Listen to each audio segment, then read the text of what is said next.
I'm going to just use the fence.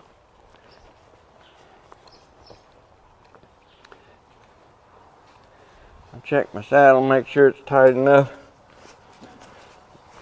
You don't want to neglect to do that before you get on, because it's not a very pleasant experience to get on and wish you weren't up there and not be able to get off.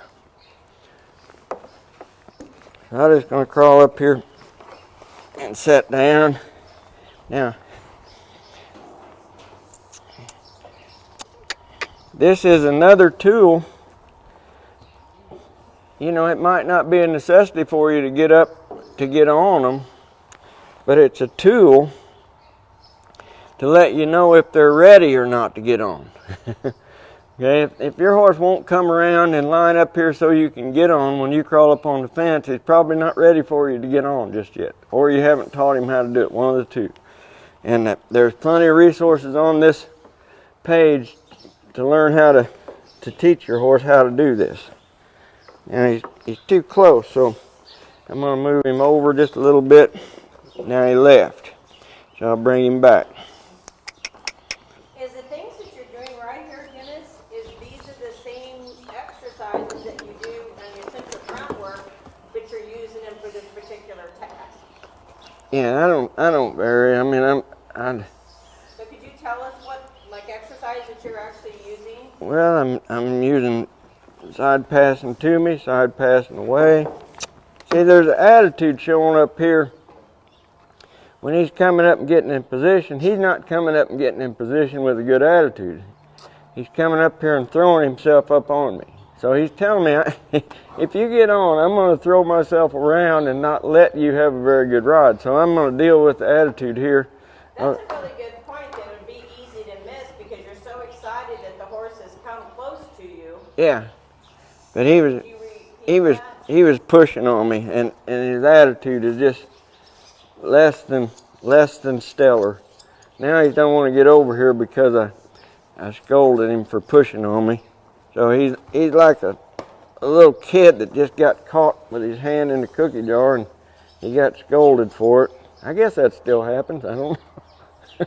But so what you're looking for is for him to come over with a good attitude and not hug up against you. Yeah, he can't try to knock me off of the fence when he comes up, and he can't be trying to leave, so neither one of these are working. So he doesn't have anything to get relief from.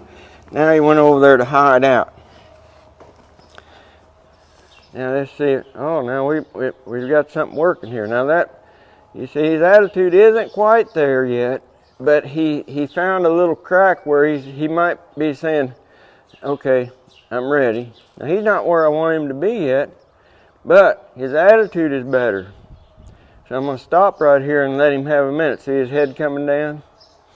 You see, that's the importance of reading your horse. You see, I could have stayed here and whirled him around and missed that and been here, had to have been here a lot longer, or had him frustrated about getting there. I want him to know that when he does my thing, which that wasn't it. Now I'll just bump up because he went around there. I'll make that miserable. When I say miserable, he chose to go away. So there's got to be a consequence for his choice. There's going to be a good consequence for a correct choice, but he hadn't made it yet. He keeps leaning the wrong way. So he leaned the wrong way. I'll bump up on him. Bump. He said, oh, I can't do this. There's a right choice. There's a right choice. There's a right choice. Another right choice. Another one. Another one. See, I'm coming up here one step at a time. I'm not expecting him to just very, very nice. Now he stepped up there and he's in a position now that I can stand up and I can reach for him and I can get on. Now because he's in that position, you know what I'm not going to do? I'm not going to get on. See, we've got to think about a horse in terms of this. It might not be right at the moment that we're preparing for. We might be preparing for tomorrow. So if you've got a little time and you want to get your horse real good about coming up and letting you get on, I would encourage you to spend some time getting that horse to find this sweet spot right here, and then quit doing what you're doing, and let that horse get comfortable right there. I'm going to go ahead and step up,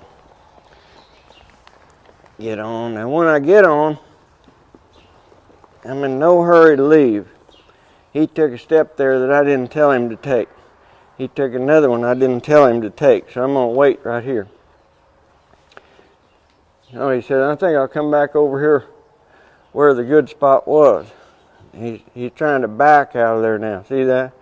I didn't tell him to back up. He said, I think if I back out of here, I think I can leave there in control if I can back out of here.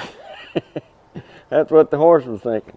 So I'm going to sit here a minute and let this spot of doing nothing be the most comfortable spot in the world for him, and let this be. See, every time he steps forward, and I haven't told him to step forward, I'm just softly picking up on him, saying, no, don't go forward, move your feet back. See, he's doing the same thing with me on his back that he was doing with me on the ground. He's moving his feet, and I haven't told him to move his feet yet, so I'm waiting. I'm waiting right here. Now he's trying to back out again. Now he's going to get too close to the fence. Now I'm going to ask him to come up. Now this set there. All right. There we go. If you get in the habit of being excited about getting them close to where you want them to be, and you get on and you leave, you're training them to leave before you tell them to leave. So that's why they get a little anxious about wanting to leave. When I'm not letting him leave, and I'm letting him stand still, he's in the sweet spot. Okay, so I've decided I'm going to leave, so I'm going to look off to the right. I'm looking off to the right, I'll lift to the right, and now I'm going to step off.